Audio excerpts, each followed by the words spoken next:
প্রিয় দর্শক আসসালামু আলাইকুম। আমি ডক্টর বজলুর রহিম রিপন আপনাদের সবাইকে জানাচ্ছি শুভেচ্ছা। প্রিয় দর্শক, আজকে আমরা আলোচনা করব এমন একটি বিষয় যেটি খুবই গুরুত্বপূর্ণ। সেটি হচ্ছে যে আমাদের শরীরের অতিরিক্ত ওজন আমরা কিভাবে কমাতে পারি। প্রিয় দর্শক, আপনারা জানেন যে এই অতিরিক্ত ওজন বা ওবিসিটি বর্তমান বিশ্বে এটাকে কিন্তু এখন ডিজিজ বলা হয়, এবং এই ডিজিজটা বা এই অতিরিক্ত ওজন বা ওবিসিটি মানুষের জীবনের জন্য কতটা হুমকি স্বরূপ, কতটা ঝুঁকিপূর্ণ, সেটি যদি আপনি গভীরভাবে চিন্তা না করেন তাহলে কিন্তু সকলের যাদের অতিরিক্ত ওজন তাদের জীবন বিপন্ন হওয়ার সম্ভাবনা খুব বেশি থাকে। আমাদের এই অতিরিক্ত ওজনের কারণে কিন্তু আমাদের অনেকগুলা শরীরের রোগ সৃষ্টি হতে পারে। যেমন যাদের অতিরিক্ত ওজন আছে তাদের ক্ষেত্রে ডায়াবেটিস হতে পারে, তার হাইপার টেনশন হতে পারে, হার্ট ডিজিজ হতে পারে, ব্রেন স্ট্রোক হতে পারে, তার আর্থ্রাইটিস বা বাত ব্যথা হতে পারে, এরকম অনেক ক্ষেত্রে দেখা যায় ক্যান্সার হতে পারে। এরকম অনেক জটিলতা এই অতিরিক্ত ওজনের কারণে হতে পারে, কিন্তু আমরা অনেকেই এই অতিরিক্ত ওজনটাকে খুব গুরুত্ব দেওয়ার চেষ্টা করি না। আবার কেউ কেউ গুরুত্ব দিলেও আমরা বুঝি না যে কিভাবে এই ওজনটাকে আমাদের নিয়ন্ত্রণ করা যায় বা কমানো যায়। আমরা বৈজ্ঞানিক পদ্ধতিটা জানি না বা জানার চেষ্টাও করি না। ফলে দেখা যাচ্ছে যে আমাদের ওজন কিন্তু নিয়ন্ত্রিত না হওয়ার কারণে আমাদের শরীরে নানান ধরনের রোগ বাসা বাঁধছে। এখন প্রশ্ন হলো যে এই ওজন নিয়ন্ত্রণ করতে গেলে আমাদের বৈজ্ঞানিক পদ্ধতি অনুসরণ করতে হবে।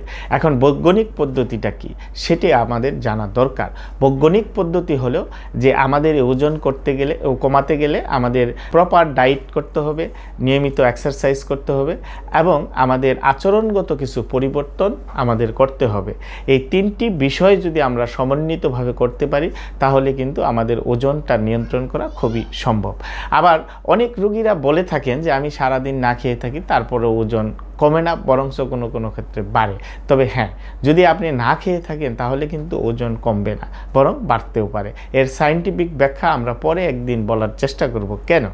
এবং আবার কেউ কেউ দেখা যায় যে ইউটিউব, ফেসবুক এই সমস্ত দেখে আপনারা ওজন নিয়ন্ত্রণ করার চেষ্টা করেন, কিন্তু সেখানেও আপনারা অনেক সময় ব্যর্থ হন। এর কারণটা হচ্ছে যে ডায়েট শুড বি ইন্ডিভিজুয়ালাইজড। এটা হচ্ছে রিসার্চের কথা, অর্থাৎ ডায়েট হবে ব্যক্তির আলাদা আলাদা, একজন আরেকজনের সাথে মিলার সম্ভাবনা কম। কারণ আমাদের শারীরিক গঠন, আমাদের খাবারের চয়েস, আমাদের বয়স, এগুলা অনেকগুলা বিষয়ের সাথে কিন্তু আমাদের ডায়েটটা সম্পর্কযুক্ত।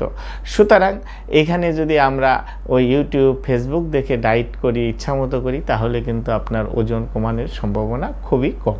সেক্ষেত্রে আপনাকে অবশ্যই একজন ডায়েটিশিয়ান বা ডায়েট বিশেষজ্ঞের পরামর্শ নিয়ে আপনাকে এই ডায়েটটা করতে হবে। কারণ আপনার টোটাল ডেইলি এনার্জি এক্সপেন্ডিচার এটা আপনার ক্যালকুলেশন করে তারপর ডায়েটটা তৈরি করতে হবে, এবং ডায়েট তৈরি করার পূর্বে আপনার অনেকগুলা বিষয় বিবেচনায় আনতে হবে। আপনার ইকোনমিক্যাল কন্ডিশন, আপনার বয়স, আপনার খাবারের পছন্দ, এবং টোটাল কোন উপাদানটা কতটুকু পরিমাণ আপনি খেতে পারবেন, আপনার কতটুকু পরিমাণ ক্যালোরি আপনাকে কমানো সম্ভব প্রতিদিন, সেটার একটা ক্যালকুলেশন আছে সায়েন্টিফিক। সেটা করে আপনাকে যদি প্রপার ডায়েট দেওয়া যায় তাহলে আপনি সেই ডায়েটটা ফলো করলে আপনার ওজন দ্রুত কমে যাবে। আরেকটি ইম্পর্টেন্ট বিষয় হচ্ছে যে ব্যায়াম করা বা এক্সারসাইজ করা।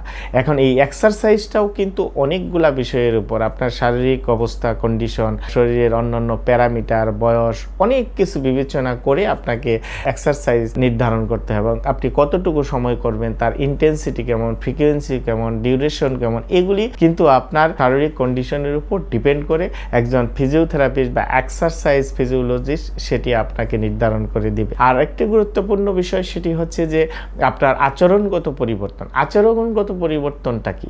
সেটি হচ্ছে আপনার সময় মতো ঘুমাতে হবে, হ্যাঁ, সময় মতো স্বাস্থ্যকর খাবার খেতে হবে, আপনাকে অতিরিক্ত খাবারের জায়গা যথাসম্ভব পরিহার করতে হবে, আপনাকে ফিজিক্যালি অ্যাক্টিভ থাকতে হবে, এবং কিছু খাবার আছে যেগুলি ফাস্টফুড, জাঙ্ক ফুড বা বেভারেজ টাইপ সুগারি বেভারেজ যেগুলি আছে এবং ড্রিঙ্কস আইটেম যেগুলি আছে, বিশেষ করে সুগারি ড্রিঙ্কস এবং আইসক্রিম জাতীয় খাবার, এই টাইপের খাবার যেগুলি আছে সেগুলিকে পরিহার করতে হবে।